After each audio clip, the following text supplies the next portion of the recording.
Bir Demet Tecrübelerim kanalına hoş geldiniz. Kışa doğru giderken çiçek bakımlarıyla alakalı önemli hatırlatmalar yapmak istiyorum. Evet, küpe çiçeğimiz son çiçeklerini açıyor. Artık kışa doğru gidiyoruz. Çiçekleri azaldı. Küpe çiçeği biliyorsunuz normal ağaçlar gibi kışın yapraklarını döker. Baharın tekrar açar. Şu anda yaprakları yavaş yavaş sararmaya başladı. Evet, şuradaki orkidelerim artık yerinde yok gördüğünüz gibi. Çünkü yavaş yavaş kar atalıyor. Soğuklar geldi. Artık çiçekleri içeriye almak gerekiyor. Bakın şuraya aldım ben. Kilerde camın önüne koydum. Evet, küpe çiçeğini de buraya getirdim. Burası havadar bir yer. Şimdi bu orkidelerimizdeki son gelişmeleri sizlerle birlikte izleyelim. Evet, şöyle orkidelerimi gösteriyorum. Kışın burada geçirecekler. Evet, şu K2'den diktiğim orkideyi gösteriyorum. Gayet canlı bir şekilde. Bu orkidelerin en çok dikkat edeceğimiz şey şöyle köklerine bakıyoruz. İyice toprağa kurumuşsa bu normal bir orkide değil, farklı bir orkide çeşidi. Susamış bu.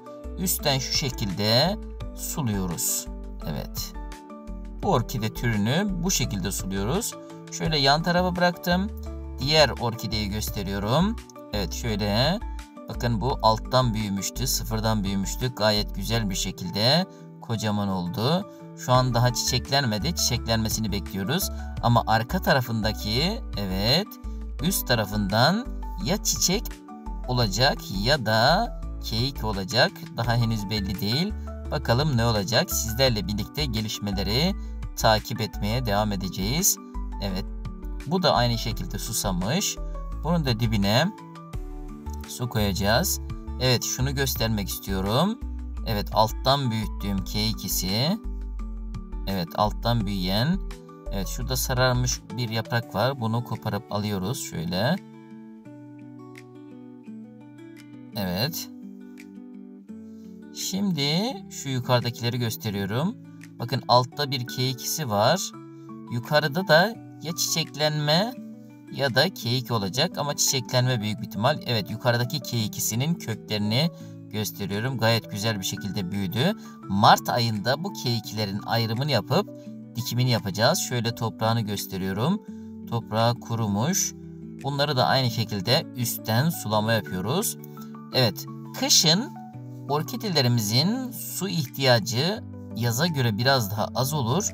Bu nedenden dolayı çok sulamayınız. İhtiyacı olduğunu düşündüğünüzde sulayınız. Toprağı iyice kurumuşsa, kökleri grileşmişse bu şekilde suluyoruz. Evet, şöyle sulamalarını yaptım. Ve bunları yerlerine bırakıyorum. Şöyle gösteriyorum.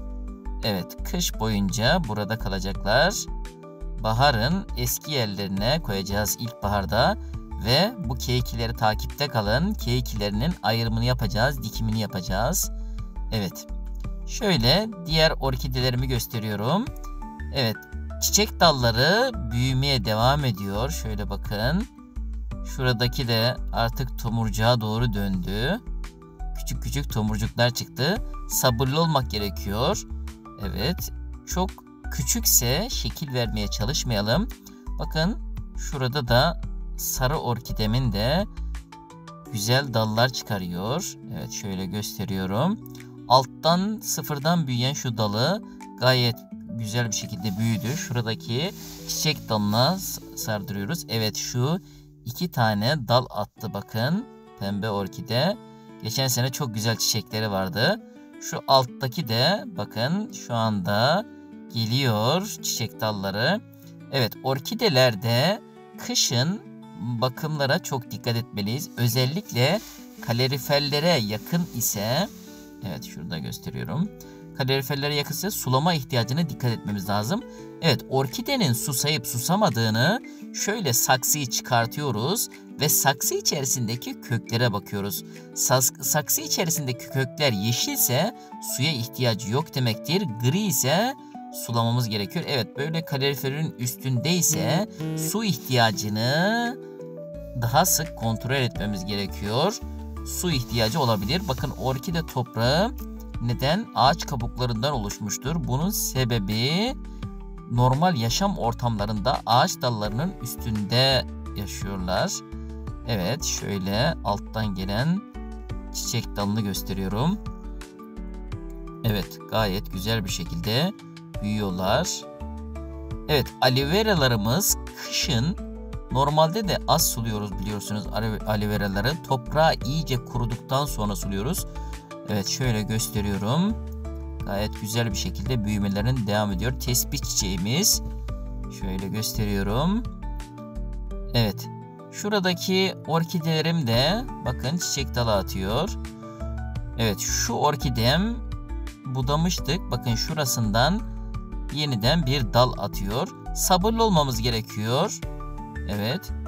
Şöyle çeviriyorum. Şöyle tekrar göstermek istiyorum. Buradan dal atacak. Evet. Daha önceden budamanın nereden olacağını söylemiştim. En son çiçek çıkan yerin hemen altından boğumun üstünden kesiyoruz. Budamasını zamanında yapmazsanız dalı komple kaybedersiniz. Evet, şu çiçeklerim de yapraklarını büyütüyor. Şu çiçeği göstermek istiyorum. Tek yaprağı ve dal atıyor. Bakın şuradan çiçek atıyor. Beyaz orkide. Çiçek atmayı seviyor. Çiçeği açmazsa kendini yalnız hissedeceğini düşünüyor belki, bilemiyorum. Evet, şöyle. Evet, leş kaktüsümüz. Kaktüs diyoruz ama sukulent cinsi bu çiçek. Bu çiçeğin de sulamasını özellikle kışın biraz daha seyrek yapmamız gerekiyor. Toprağı iyice kuruduktan sonra sulamamız gerekiyor. Aşırı sularsak, sukulentlerin en önemli özelliği toprağı kurumadan sularsak çürütürsünüz. Bu tespih çiçeği de aynı şekilde sukulent türü. Toprağını kurumasını bekleyeceğiz. Bundan sonra sulayacağız. Evet, şöyle orkidelerimi de gösteriyorum. Şu orkidemin de çiçek açmasını bekliyorum. Evet, para çiçeklerimiz bunlar biliyorsunuz balkonumuzdaydı, dışarıdaydı. Soğuklar geldi, artık iyice geldi. Bunları içeri aldım. Şöyle gösteriyorum. Şuradan yapraktan büyüttüğüm para çiçekleri var. Evet, şöyle göstereyim. Bunların bakımlarına kışın devam ediyoruz. Evet, yılbaşı çiçeği kaktüs cinsidir ama tam olarak da kaktüs cinsi değildir.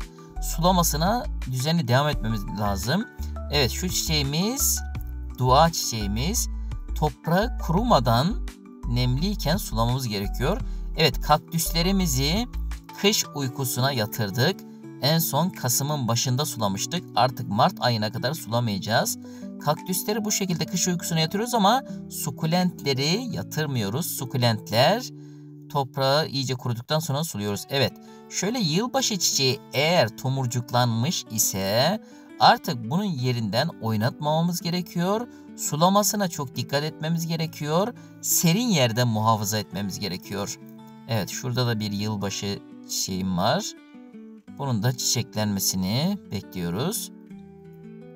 Evet, şöyle kaktüslerimizi gösteriyorum. Harika bir görüntüsü var. İnsan böyle bakarak dinleniyor. Evet, para çiçeğimiz şöyle yeni yapraklarını gösteriyorum. Yeni yapraklar attı. Özellikle kışın sulamasını biraz daha azaltacağız. Toprağı iyice kuruduktan sonra, evet şöyle gösteriyorum. Bakın kupkuru. Toprağı iyice kuruyacak. Bundan sonra sulayacağız. Evet, şuradan küçük para çiçeklerini gösteriyorum. Evet, orkidelerimiz de şöyle bakın yapraklarını büyütüyor. Orkideler bazen yapraklarını büyütür, bazen de çiçek açar. Bu dönemde bazı orkidelerim şu anda yapraklarını büyütüyor. Evet, menekşeler eğer böyle küçük saksıdaysa su ihtiyacını iyi takip etmeniz gerekiyor. Eğer su ihtiyacını geçirirseniz çabuk kururlar. Menekşenin en önemli özelliği alttan sulamak. Evet, şuradaki para çiçeğimi göstermek istiyorum ağaç şeklinde. Bunu çok ucuz almıştık. Bakın budamasını yaptığımız dalı göstermek istiyorum. Her tarafından yeni dallar attı. Mart ayında bunun tekrar bazı dallarını budamasını yapacağız. Evet, bu camımızın önünü de şöyle gösteriyorum. Evet, menekşeler, şöyle menekşelerimizde devam edelim. Menekşeler kalorifere yakın yerlere koymayalım. Evet, şu menekşem çok böyle artık ölmek üzereydi. Bunu aldım. kuruyan çiçeklerini koparttım. Yeni yeni çiçekler açıyor. Menekşenin en önemli özelliği sulamasını alttan yapmamız gerekiyor. Kesinlikle buna dikkat edin. Üstten yapraklarına su değdirmeyiniz ve en az bir hafta geçsin öyle sulayınız. Toprağa biraz kuruması gerekiyor. Evet, alttan sulayacağız. Güneş alacak bir yer olacak. Evet. Bonsai çiçeğimiz de dışarıda biraz üşümüştü. İçeri aldık onu da. Şöyle gösteriyorum. Bazı yaprakları sararmıştı. Şu an yeni yeni yapraklar açıyor. Evet, bahar mevsiminde bunun bazı dallarını yine budayacağız. Daha güzel bir şekilde ve şöyle tellerle şekiller vereceğiz. Bonsai her türlü bitkiden olur. Şöyle tellerle şekil vererek güzel bir form oluşturuyoruz. Evet, bunun da Mart ayında yeniden budamasını ve şeklini yapacağız. Evet, şuradaki orkidelerim de dallarını büyütüyor. Şöyle gösteriyorum. Şuradan yeni bir kök çıkmış. Evet. Orkide dediğim gibi dış saksı biraz geniş olması gerekiyor. Şu alttaki bakın dalı gösteriyorum. Gayet güzel bir şekilde büyümesine devam ediyor. Şöyle. Evet. Şuradaki orkidemin dalı da aynı şekilde güzel bir şekilde büyüyor. Evet.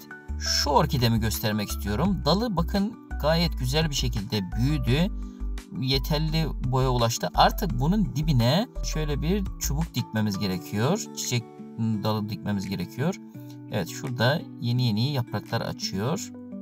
Evet, şurada tomurcuklarını büyütüyor. Evet, bunun dibine bir tane çubuk dikelim. Şöyle birlikte şuraya. Şu bakın küçük. Bunun dibine daha dikmemiz gerekiyor. Ama şuna dikmemiz gerekiyor. Evet, şöyle dikip tekrar gösteriyorum. Bakın şu anda diktik ve sabitledik. Bu şekilde büyümesine devam edecek. Dal bu şekilde düz bir şekilde büyüyecek. Evet, şu sukulentimi göstermek istiyorum. Bu gerçekten çok emek isteyen bir sukulent. Çok hassas bir sukulent. Sulamasına dikkat etmezseniz, aşırı sularsanız hemen kuruyor. Evet, şöyle alttan yeni yeni dallar attı bakın. Şöyle arkada da bir tane dalı var. Şöyle dalının bir tarafını koparmıştım. Oradan da bir dal attı yukarıda. Evet, onu göstereceğim. Evet, bu sukulentin bakımının en önemli püf noktası toprağını iyice kurutacaksınız. Eğer toprağı kurumadan sularsanız hemen çürüyor. Çok hassas bir sukulent. Evet, izlediğiniz için çok teşekkür ederim. Abone değilseniz abone olur, like atar ve videomu paylaşırsanız çok memnun olurum. Bir sonraki videomda görüşmek üzere. İyi günler.